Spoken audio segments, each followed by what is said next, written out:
সাহাবায়ে কেরাম বলে ইয়া রাসূলুল্লাহ ওই জান্নাতের মধ্যে তো এত সুন্দর আপনি বললেন, এবার আপনি নবী বলেন ওই জান্নাতের মধ্যে আমরা কতদিন থাকব? আমি ভারতে আসছি 8 দিনের জন্য। সাহাবায়ে কেরাম বলে নবীজি জান্নাতের মধ্যে আমরা কতদিন থাকব? নবী আমার ডাক দিয়া কয় খালিদিনা ফিহা আবাদা।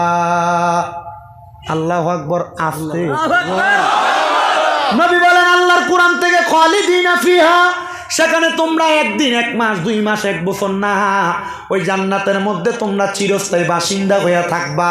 এবার শব্দ একটা যোগ করে দিছে আবাদা, শুধু 1 বছর 1 মাস 1 মাস 1 বছর 100 বছর না, চিরস্থায়ী বাসিন্দা। এবং ওই জান্নাতের মধ্যে থাকবা তো থাকবা, থাকবা তো থাকবা, থাকবা তো থাকবা, আবাদা বের হইতে চাইবা না।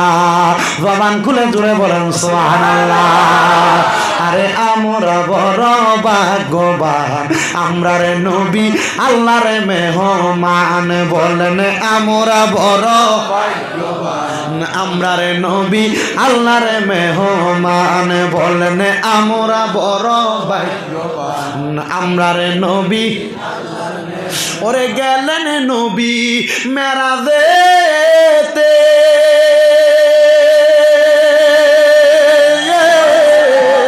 ওরে গেলেন নবী মেরাজেতে, আমার আল্লাহ পাকের লামকানে গো। আরে দেখাই আল্লাহ জান্নাতে তাকে, দেখাই আল্লাহ জান্নাতে তাকে, পাইতে মনটা পেরেশান। আমরা রে নবী আল্লাহর মেহমান। বলেন আমরা বড় ভাগ্যবান, আমরা রে নবী আল্লাহর মেহমান। বলেন আমরা বড় ভাগ্যবান, আমরা রে নবী আল্লাহর মেহমান। আরে গেলেন নবী মেরাজেতে,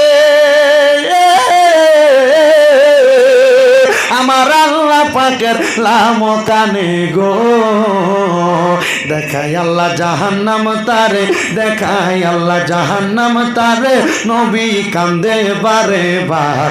আমরা রে নবী আল্লাহর মেহমান। বলেন আমরা বড় ভাগ্যবান, আমরা মেহমান। বলেন আমরা বড় ভাগ্যবান, আমরা রে নবী আল্লাহর মেহমান। আমার যুবক ভাইরা, মুরব্বী বাবাজিরা, পর্দার অন্তরালের মা বোনেরা, তাহলে এবার আপনারা বলেন ওই জান্নাতে আমরা চিরস্থায়ী বাসিন্দা হয়ে থাকার জন্য আল্লাহর ইবাদত গুলা করার দরকার আছে না নাই? আমার মুমিন মুসলমানের দলেরা, ও নবীর উম্মতের দলেরা, সাহাবায়ে কেরাম প্রশ্ন করি ইয়া রাসূলুল্লাহ নবী গো, ও দয়ার নবী মায়ার নবীজি, আপনার কাছে জানতে চাই ওই জান্নাতে যাওয়ার জন্য আমরা কি করা লাগবে, আর কে কে থাকবে জান্নাতে আপনি নবী বলেন না। আমার নবী বলে রাদিয়াল্লাহু আনহুম ওয়া রাদওয়ান, ওই জান্নাতে তারা থাকবে যারা আমার আল্লাহর প্রতি খুশি হয়েছে, আর আমার আল্লাহ যাদের প্রতি খুশি হয়েছে। আপনারা বলেন আমরা সবাই আল্লাহর প্রতি খুশি না বেজার? কিন্তু আমার আল্লাহ আপনার প্রতি খুশি কিনা আপনার বিবেকের কাছে সাল্লাম। বলে হুজুর আল্লাহ আমার প্রতি খুশি হইব কেমনে, আমি তো নামাজি পড়ি না। হুজুর আল্লাহ আমার প্রতি খুশি হইব কেমনে, আমি তো রোজাই রাখি না, বেরোজগার। হুজুর আল্লাহ আমার প্রতি খুশি হইব কেমনে, আমি তো সুদের টাকা খাই, আমি তো ঘুষের টাকা খাই, আমি তো পরের সম্পদ মেরে মেরে খাই, আমি তো মিথ্যা কথা বলে বলে খাই। এবার আপনারা বলে আল্লাহকে খুশি করানোর জন্য আমাদেরকে এই ইবাদত গুলা করার দরকার আছে না নাই? ইয়া রাসূলুল্লাহ নবী গো, আপনি নবীর কাছে জানতে চাই, আপনি নবী বলেন না কারা কারা ওই জান্নাতে থাকবে। আরেকজন কি? আমার নবী বলে যালিকা লিমান খাশিয়া রাব্বাহ, ওই জান্নাতে তারা তারা থাকবে যারা দুনিয়াতে সবচাইতে বেশি আমার আল্লাহকে ভয় করেছে। মুসলমান নবীর উম্মতের দলেরা, আল্লাহকে যদি তোমরা ভয় করো তাইলে তোমরা দুনিয়ার জমিনে আল্লাহর পথ থেকে দূরে সরবা না।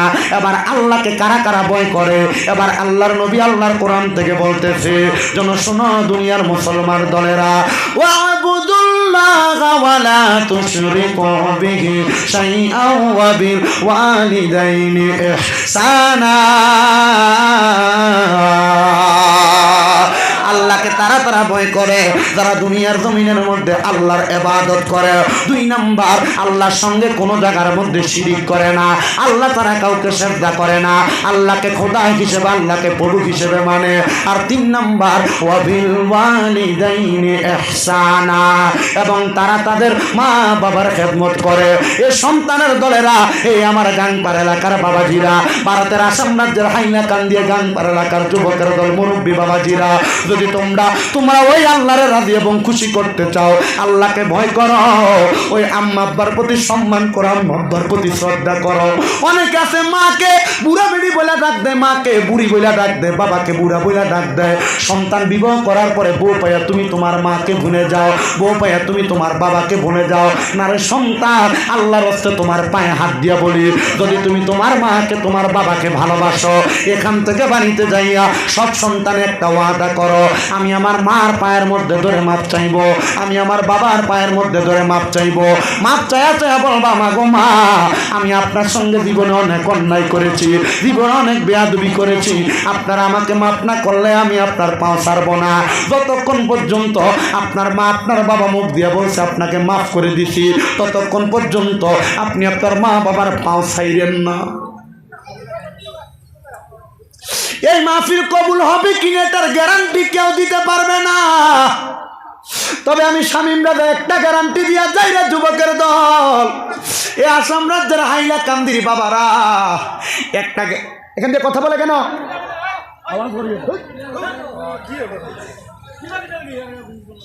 একটা গ্যারান্টি দিয়া যায় রে যুবকের দলেরা, মুরব্বী বাবাজিরা, যদি তুমি তোমার মা বাবার মনে কষ্ট দাও, তাহলে তুমি কোনোদিন মাহফিল কবুল করার আশাও করতে পারবে না।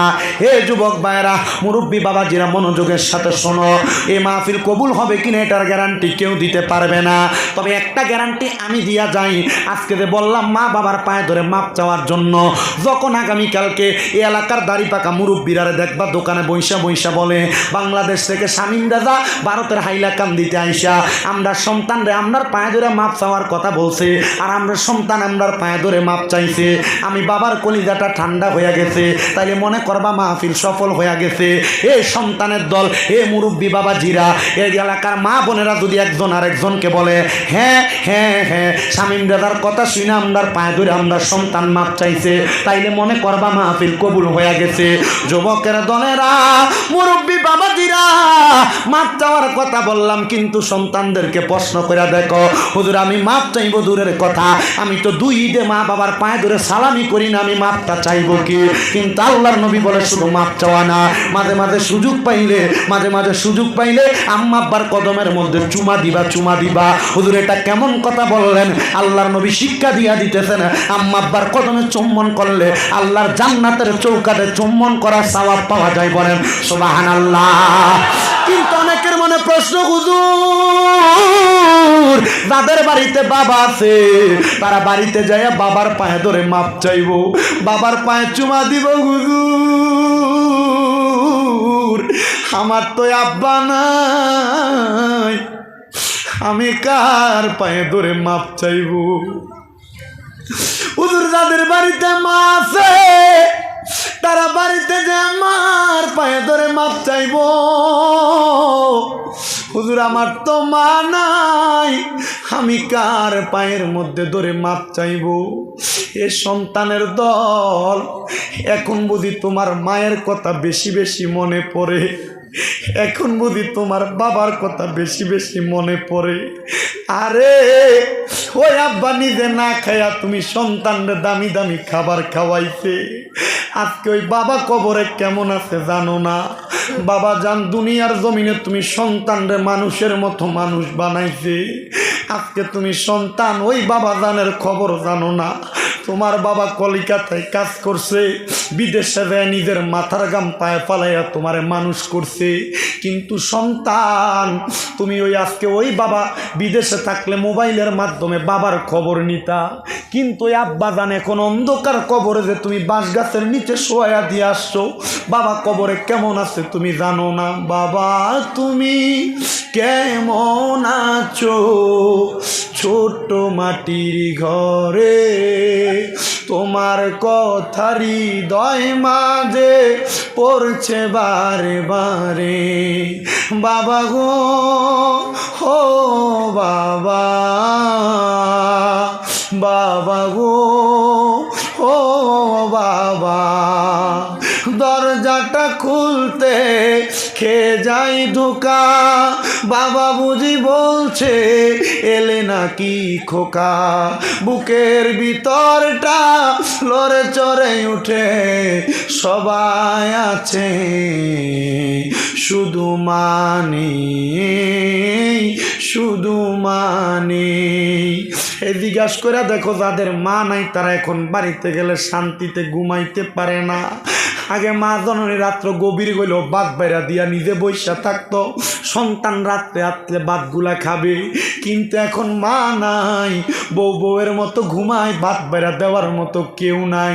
সন্তান রে মা তোমার নিজে না খাইয়া খাওয়াইছে, বাড়িতে মুরগি হাঁস লালন পালন করলে, গরু লালন পালন করলে, গরুর প্রথম দুধরা দহন করে তুমি পুতেরে খাওয়াইছে, কিন্তু এখন একবেলা না খাইয়া থাকলে কেউ তোমার খানার খবর নেয় না। এ সন্তান আগে তোমার সংসার বড় কষ্টে চলছে, কিন্তু এখন তুমি সন্তানের কাছে লাখ লাখ হাজার টাকা, কিন্তু তুমি সন্তান তোমার মা বাবার মুখে এক লোকমা ভাত তুলা দিতে পারো না। তোমার মা কবরে, তোমার বাবা কবরে। সন্তান তোমার আব্বাজান তোমারে বড় কষ্ট করে মানুষ করছে, তুমি তোমার আব্বাজানের কষ্টটা বোঝো না। আজকে তোমার আব্বাজান অন্ধকার কবরে শুয়ে রইছে।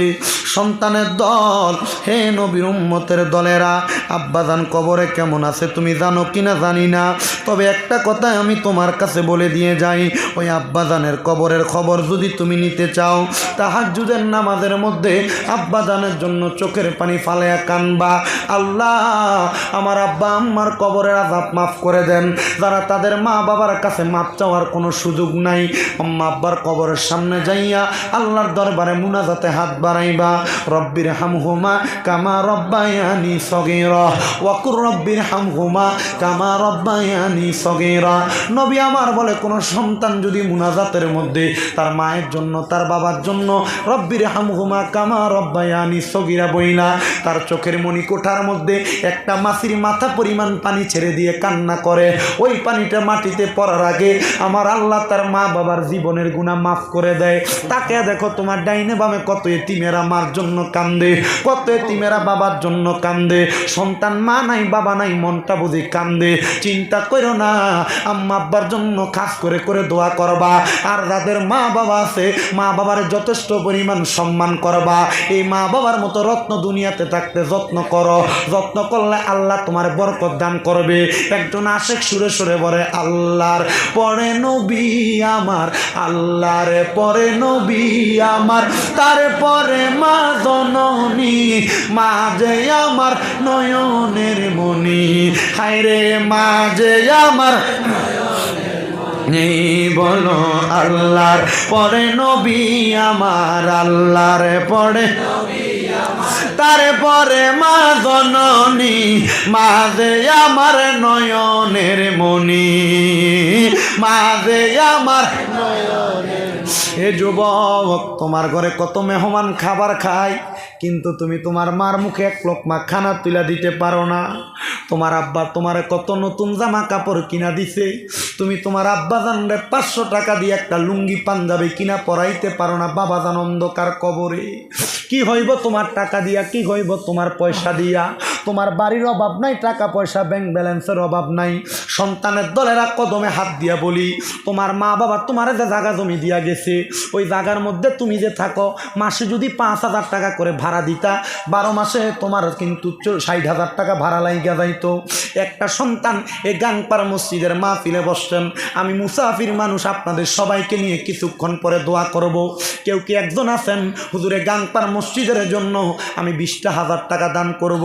হুজুর আমার মা নাই দোয়া করবেন, আমার বাবা নাই দোয়া করবেন। বলে হুজুর নগদ দেওয়া লাগবে না, নগদ লাগবে না, পারলে 2 মাস পরে দিবেন, পারলে 5 মাস পরে দিবেন, 5 মাস পরে না পারেন 1 বছর পরে দিবেন। 20,000 টাকা দেওয়ার মতো কে আছেন? একজন হাত তুলবেন। হুজুর আমার মা বাবার জন্য দোয়া করবেন, আমি মাহফিলের মসজিদের মধ্যে 20,000 টাকা দান করব। আসনি কোনো মায়ের সন্তান, কোনো বাবার ছেলে, হুজুর আমার মা বাবার জন্য দোয়া চাই, কে দিব? 20,000 টাকা। বাইরে মাইক বন্ধ করো। নাম কি বাবা? বাইরে মাইক বন্ধ করো। বাড়ি কই? বাড়ি কই? নারে তাকবীর, নারে রিসালাত। বাইরে মাইক। আল্লাহ কবুল করো, মঞ্জুর করো। আমার ভাই জনাব মোহাম্মদ জাকির হোসেন কাঞ্চনপুর নিবাসী, উনি দান করে দিলেন 20,000 টাকা। আল্লাহ আমার জাকির ভাইয়ের মনে আশা পূরণ করো। তুমি সবাইকে মদিনায় নিলা, আমায় নিলা না। তুমি সবাইকে মদিনায় নিলা, আমায় নিলা না। মদিনা মোর আসল ঠিকানা, নবী মদিনা মোর আসল ঠিকানা, নবী মদিনা মোর। আমার বাড়ি নবীর বাড়ি থাকলে পাশাপাশি, সকালে সন্ধ্যায় আসতাম আমি জিয়ারত করি নবী গো, জিয়ারত করি। ওই নবীকে চোখে দেখা মনের বাসনা, মদিনা মোর আসল ঠিকানা, নবী গো মদিনা মোর আসল ঠিকানা। আল্লাহ যেন জীবনে একবার ওই নবীকে দেখার তৌফিক দান করে। আমি